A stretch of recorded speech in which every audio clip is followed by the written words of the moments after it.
Hi friends, welcome back to my channel Maha garden. இன்றைக்கி நம்ம பார்க்க போகிறது செவ்வந்தி. அதாவது மஞ்சள் கலர் செவ்வந்தி செடி வாங்கி வச்சு ஒரு மாதங்கிட்ட ஆகப்போகுது. இப்போ அதில் இருந்த பூக்கள்லாம் பூத்துருச்சு. இப்போ கீழேருந்து நிறைய தளிர்கள் வருது, மொட்டுகள் வந்து நிறைய வச்சுருக்கு. பாருங்கள், ஒவ்வொரு பிரான்ச்சஸ்லேயும் எவ்வளவு மொட்டுகள், ஒரு 6-7 மொட்டுகளாவது ஒரு பிரான்ச்சுக்கும் இருக்குது. நிறைய அடியிலேருந்து புது துளிர்கள் வந்துகிட்ருக்கு. பாருங்கள் ஃப்ரெண்ட்ஸ், இது ஓரளவுக்கு மீடியமான தொட்டி தான். இதில் இன்னும் எவ்வளவு நம்ம தழுத்து வருது, எவ்வளவு மொட்டுக்கள் வைக்குதுன்ட்டு போக பார்க்கலாம். இதுக்கு உரங்கள் வந்து எப்பவும் போல் நம்ம புளிச்ச தயிர், மாவு எல்லாமே இதுக்கு உரங்களாக கொடுக்கலாம். இது வந்து பவளமல்லி செடி.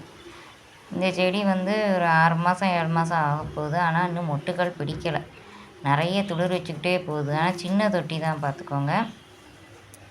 மீடியத்தை விட சின்ன தொட்டி தான் இது. ஆனாலும் அதில் நிறைய பிரான்ச்சஸ் வந்து வச்சுக்கிட்டே வருது. நல்லா பச்சை பசேல்னு இருக்குது. செடி வந்து காயாமல் நல்லா பச்சை பசேல்னு இருக்குது. பார்க்குறதுக்கு கொஞ்சம் நல்லாயிருக்கும். காலையில் இதில் வந்து மொட்டுகள் பிடிச்சா ரொம்ப நல்லாயிருக்கும், சந்தோஷமாக இருக்கும். பார்ப்போம் இதில் மொட்டுகள் எப்போ பிடிக்குதுன்னு தெரில. பவளமல்லி செடி நான் வளர்த்ததில்லை, இதான் ஃபஸ்ட் டைம் வளர்க்குறேன்.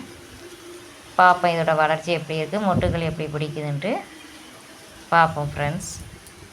அடுத்தது வந்து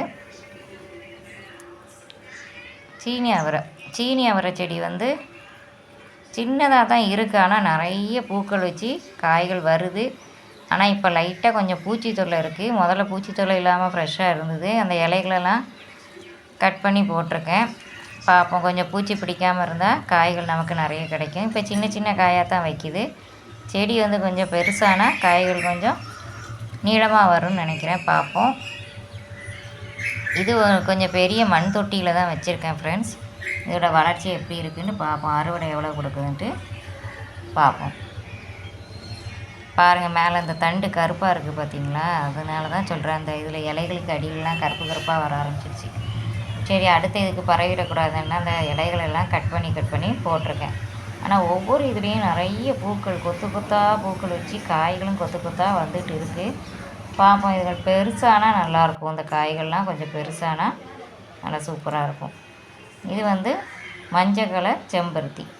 மஞ்சள் வித் ரெட்டுன்னு சொல்லி தந்தாங்க. ஆனால் இது லேயர் வெளியில் உள்ளதை பார்த்தா ஆரஞ்சு கலரில் இருக்குது. பூக்கள் வந்து ப்ளூம் ஆனால் தெரியும், விரிஞ்சால் அது என்ன கலர் நமக்கு கரெக்டாக தெரியும். ஏன்னா அவர் கொடுக்கும்போது எனக்கு பூக்கள் இல்லாமல் தான் கொடுத்தாரு, மொட்டுகளோடு கொடுத்தாரு.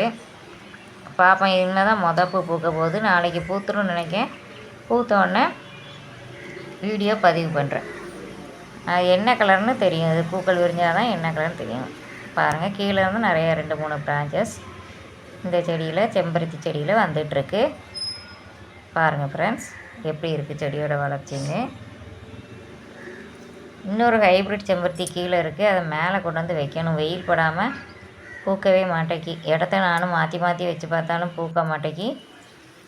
பார்ப்போம் ஃப்ரெண்ட்ஸ். இது வந்து இருவாச்சி மல்லியில் பாருங்கள், மொட்டுகளை பாருங்கள். ஒவ்வொரு பிரான்ச்சஸ்க்கும் அன்சீசனாக இருந்தாலும் மொட்டுகள் நிறைய வைக்கிது பாருங்கள். நான் கீழே பெருக்கிற மண், இலத்தலை எல்லாத்தையுமே இதில் தூக்கி போட்டுருவேன், தொட்டியிலே போட்டுருவேன். அதில் உள்ள சத்துக்களும் செடிகளுக்கு போய் சேருது. அதனால தான் இப்போ மொட்டுகள் பாருங்கள், சீசன் இல்லைனாலும் இதில் ஒரு 10 மொட்டுகளாவது இருக்கும். ஒரே செடியில் 10 மொட்டுகள் இருக்கும். கீழேருந்து புது பிரான்ச் ஒன்று வந்துட்டுருக்கு. செடி வந்து நல்லா படர்ந்து இருக்குது. அதாவது நல்ல புஷ்ஷியாக இருக்குது. ஒரு 2-3 கிளைகள்னு இல்லாமல் நிறைய கிளைகள் இருக்குது இந்த செடியில். இதோட சேர்ந்த ஒரு செடியும் இருவாச்சி மல்லி தான். அது ஆனால் மாப்பிள்ளை மல்லின்னு சொல்லி தந்தார். ஆனால் இருவாச்சி மல்லியே தான் பூக்குது. அதுவும் இருவாச்சி மல்லி மாதிரி தான் எனக்கு தெரியுது பார்ப்போம். 2 இருவாச்சி மல்லி நம்மகிட்ட 2 செடிகள் இருக்குது.